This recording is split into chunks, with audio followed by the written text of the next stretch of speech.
Jadi pada video kali ini saya akan membahas tentang gelombang bunyi. Jadi suatu bunyi itu dapat didengar oleh manusia karena memiliki 3 hal, yaitu adanya sumber bunyi, adanya medium rampat bunyi, dan frekuensinya yang berada antara 20 Hz sampai 20.000 Hz atau audiosonik. Tidak hanya manusia, semua makhluk hidup juga dapat mendengar suatu bunyi. Berdasarkan frekuensinya, gelombang bunyi diklasifikasikan sebagai berikut. Yang pertama ada infrasonik, yaitu bunyi yang memiliki frekuensi kurang dari 20 Hz. Bunyi ini didengar oleh hewan seperti jangkrik, laba-laba, gajah, anjing, dan lumba-lumba. Kemudian ada audiosonik.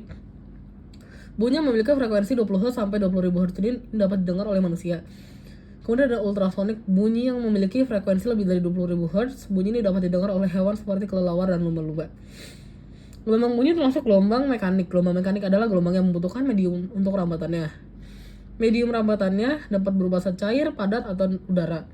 Gelombang bunyi tidak dapat merambat di dalam udara, hampa udara. Hal ini disebabkan karena kecepatan perambatan gelombang bunyi di dalam zat padat lebih cepat dibandingkan di dalam gas atau udara.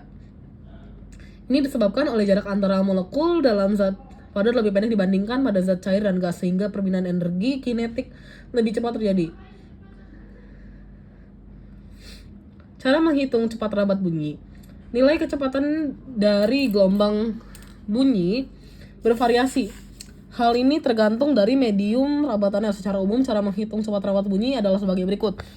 Jadi, F sama dengan S per T. Di mana F adalah cepat rambat bunyi, dan S adalah jarak tempuh, dan T adalah waktu. Kemudian, yang pertama melalui zat padat. Gelombang bunyi dapat merambat melalui zat padat. Contoh medium rambatan zat padat yaitu aluminium, baja, kaca, dan lain-lain. Rumus menghitung cepat rambat bunyi yang merambat melalui zat padat adalah sebagai berikut. F sama dengan akar E per P. Di mana F adalah cepat rambat bunyi, E modulus Young, dan P adalah massa jenis. Modulus Young merupakan ukuran kekakuan suatu bahan zat padat. Nilai modulus Young zat padat berbeda-beda.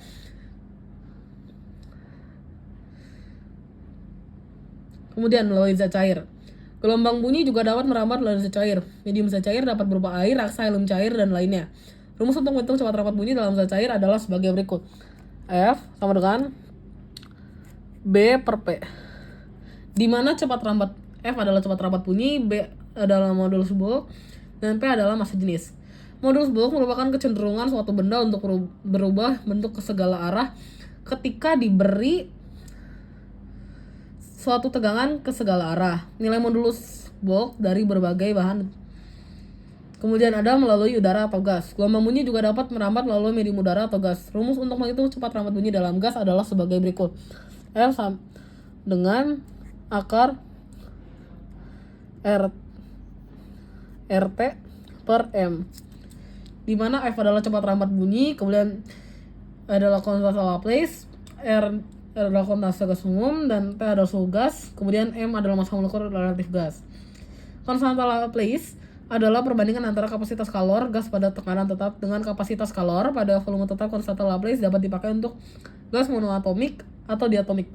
Konstanta Laplace untuk gas monoatomik adalah Laplace Cp per Cv.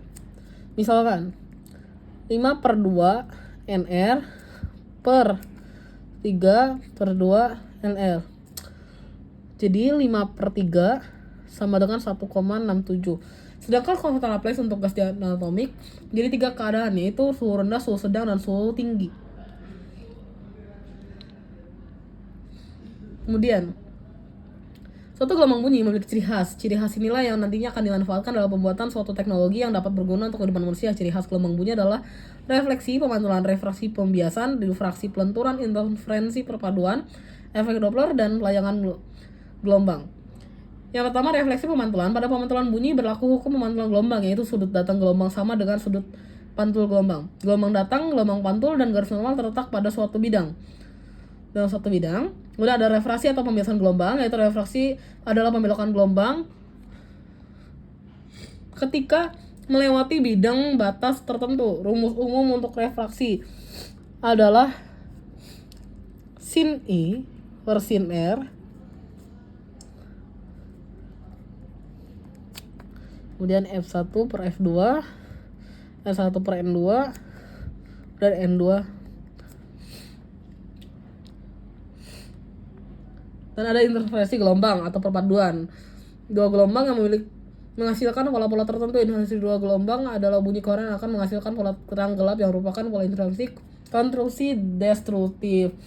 Kemudian ada efek Doppler, yaitu adalah perubahan frekuensi atau panjang gelombang sumber gelombang yang diterima pengamat karena adanya gerak relatif di antara keduanya.